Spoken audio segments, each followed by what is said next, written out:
Good evening. Day 4 of the World Economic Forum in Davos is the day that Trump finally came to town. Not literally, though. The US president addressed the World Economic Forum remotely earlier this evening. But as always with Mr. Trump, the world is already busy poring over the contents, tone and trajectory of what was said. Let's go to Washington now, where Nick Harper has the latest. Well, Guy, the new US president started by reminding delegates in Davos of his election win, his new policies, and he heralded it an historic week.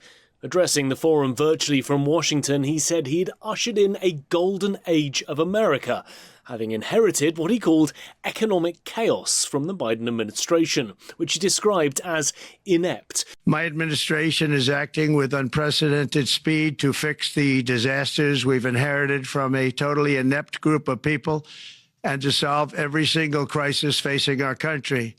This begins with confronting the economic chaos caused by the failed policies of the last administration.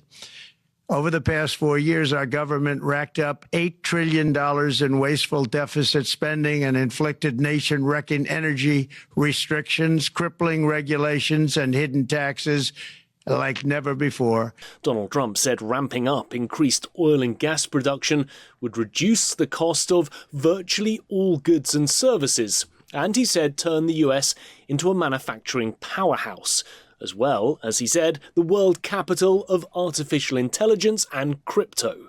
He also went on to detail that the production increase would mean that he would be demanding that interest rates drop immediately. He criticised the EU's business hurdles and red tape and said the bloc had treated the US very unfairly. His speech also, though, came with an invitation and a warning. He told the forum's business leaders that America is back and open for business, and he left the door open for countries to make their products in the US, offering companies the lowest taxes in the world. But he threatened if they chose not to make their products in the US, then when they were imported here, they would face tariffs. But if you don't make your product in America, which is your prerogative, then very simply you will have to pay a tariff, differing amounts, but a tariff which will direct hundreds of billions of dollars and even trillions of dollars into our treasury to strengthen our economy and pay down debt. President Trump also mentioned his phone call with the Saudi Crown Prince Mohammed bin Salman. Saudi Arabia intends to invest $600 billion in the US over the next 4 years. The president told delegates he's going to ask the prince to up that offer to $1 trillion. And he said he's going to ask Saudi Arabia and the oil grouping OPEC to bring down the cost of oil.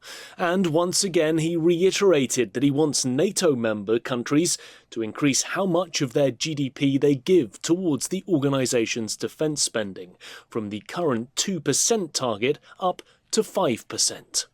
Nick Harper for AnewZ in Washington, D.C. Now, I flew back from Davos late last night, and my final conversation before heading to the airport was with Fariz Jafarov, Executive Director at the World Economic Forum's Centre for the Fourth Industrial Revolution in Azerbaijan. Mr. Jafarov told me more about the practical advantages that AI is delivering right now to industries like the energy sector. He also explained the close working relationship between Davos and Baku. I want to start by asking you all about the work of the centre. What's its main purpose and how is it working to change and develop strategies in Azerbaijan? Thank you so much. Actually, our center was established by the President's decree in 2021 to be one of the 21 centers of the World Economic Forum in Azerbaijan. And we work with the World Economic Forum since 2021 in different directions: AI, digitalization of industry, digital economy, e-commerce, Internet of Things, blockchain, and in other directions. The main idea of creating such center is to bring international expertise to Azerbaijan and to share Azerbaijani use cases internationally, to increase the awareness about Fourth Industrial Revolution in our society, to make some videos, share some posts. At the same time, to develop human capital in that direction, also to build up some policies and strategies in AI, in digital transformation, digital economy. At the same time, to be able to apply Fourth Industrial Revolution technologies in industries and to see the results. Therefore, in last couple of years, we have developed digital economy strategy for the country for the next 7 years. We are planning to build a large language model in Azerbaijani language in order to develop artificial intelligence in the country and to boost the economy and to create high-level impact. At the same time, we are trying to encourage and motivate Azerbaijani SMEs to go through digital transformation process. For that reason, we brought the special methodology from the World Economic Forum, which is called Smart Industry Readiness Index. We are applying it to industries to find out their gaps and weak points, and then we build up for them digital transformation roadmap, and then as a government help them through different financial incentives to apply such kind of technologies in order to be more competitive in the market, at the same time to be able to go globally. Besides of that, we work with Coursera International Education Program, which has 160 million users overall in the world. The last year we signed a contract to give the free of charge to 10,000 Azerbaijani users to get access on this platform, topics about AI, blockchain, digital transformation, digital literacy, and this year we are planning to give 200,000 Azerbaijani citizens to access. Why? Because according to World Economic Forum's recent reports about future jobs, AI, data science, data analytics, and cybersecurity, they are taking over other jobs. But of course, it will create a new jobs, and we have to make our citizens get aligned with all these changes and to be equipped with the new skills and competences in order to be able to work. And talking of reports, I know that your centre has been working very, very closely with the World Economic Forum on a new report that's just launched. We're going to be sharing that with our viewers and our followers. Tell us about the report and what it lays out. There are 4 different reports. Generally, World Economic Forum publish several reports during Davos Forum. One of them is impact report of Fourth Industrial Revolution centers in 21 countries. Azerbaijan is one of them. And World Economic Forum showed in this report the use case of Azerbaijan, best use cases. One of them is the digital economy strategy and our achievements in that direction. And then about the Coursera program, how we helped Azerbaijani citizens to learn digital literacy. Foreign direct investment in digital economy strategy, our joint work with World Economic Forum. We run interview with over 150 Azerbaijani SMEs, and they prepared a special report that how we can actually change the policies and how we can incentivize international talents and investment to come to Azerbaijan. In this report also was given information about AI in energy report. It is also released just today. How AI can actually help to decrease energy consumption in the world. That work was done with AI Governance Alliance and Energy and Materials Center of the World Economic Forum, and our center contributed to this report. We also hold and researched 40 use cases of AI application in different countries and different organizations, how to minimize the energy consumption. So that was the best use cases which was shown in the reports of the World Economic Forum. Mr. Jafarov, we've been out and about today in the town listening to entrepreneurs, policymakers discussing all sorts of aspects. AI obviously has been a prominent topic at this World Economic Forum. It seems though that the tide has turned, that now more and more people are talking about very real practical applications in industry. Is that something that you've been noticing as well?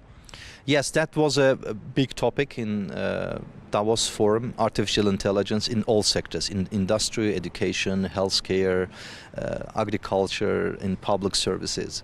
Because AI is getting to new heights, and a lot of data are collected and data are trained. Now AI can work as agents to help a government, like public servants and the private sector, to serve better. And at the same time, it creates some challenges, like it can replace people. That was a big discussion. As Azerbaijan, we also take into consideration the application of AI in different sectors. Like recently, we have started to apply AI in call center, how we can help our operators with the support of the AI to understand who is calling, what's the reason they are calling, and how it can be co-pilot for our operators to find the best answer. At the same time, using AI to measure the performance of our operators, which is difficult with human capacity to listen to more than 200 calls per day and understand what was a weak point, what was a right answer or not. But AI actually can help in that manner.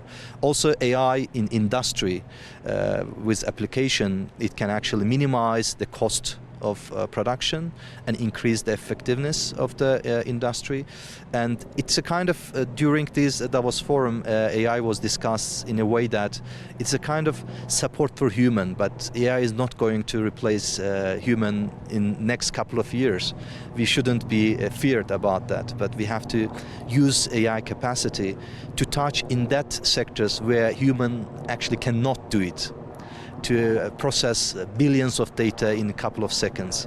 Education, AI, how can help AI to customize educational program based on each student's need and based on their performance, how we can create books, how we can create the new industries where new jobs can be actually created there. So that was a topic. It was discussed by high tech companies, including Google, Microsoft, Meta, and some other organizations. Central Asia has also been an area much discussed at this year's World Economic Forum. Countries like Kazakhstan have had their fair share of innovation over recent years. But according to some analysts, they're also vulnerable, not just to climate change and climate change damage, but also to other factors. Our Kazakhstan correspondent Fariza Kalamazina reports now on the latest WEF report raising the issue of military risk in Kazakhstan. Yes, Guy, there has been a very interesting link between Davos and Astana this week. The World Economic Forum has released its Global Risks Report highlighting potential future threats to Kazakhstan.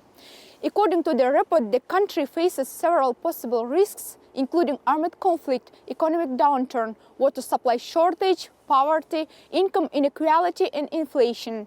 As stated in the publication, armed conflicts ranging from interstate wars to proxy battles and coups are one of the top 10 risks that could impact Kazakhstan over the next 2 years. Well, in response, First Deputy Minister of Defense Sultan Kamaladinov addressed the question of whether Kazakhstan is at risk of armed conflict. He said that he can't speak for this organization and they are free to express their views and make their own assessments. He emphasized that Kazakh's Ministry of Defense doesn't share this opinion and have own perspective on the matter. Meanwhile, Defense Minister spokesperson emphasized that Kazakhstan remains in a constant state of combat readiness, that the country continuously improving preparedness. And for potential conflicts, Kazakhstan study all these scenarios carefully. The Center for Military and Strategic Studies of the Republic of Kazakhstan also refutes the conclusions of the World Economic Forum. Experts note that armed conflicts are not the primary threat to our country, given the current military and political situation, Kazakhstan's diplomacy and its key investment projects. Fariza Kalimurdzina from Almaty, AnewZ. Well, that's all we have time for on this edition of NewsHour. Do stay with us on AnewZ, and from all of us here, we wish you a very pleasant evening ahead.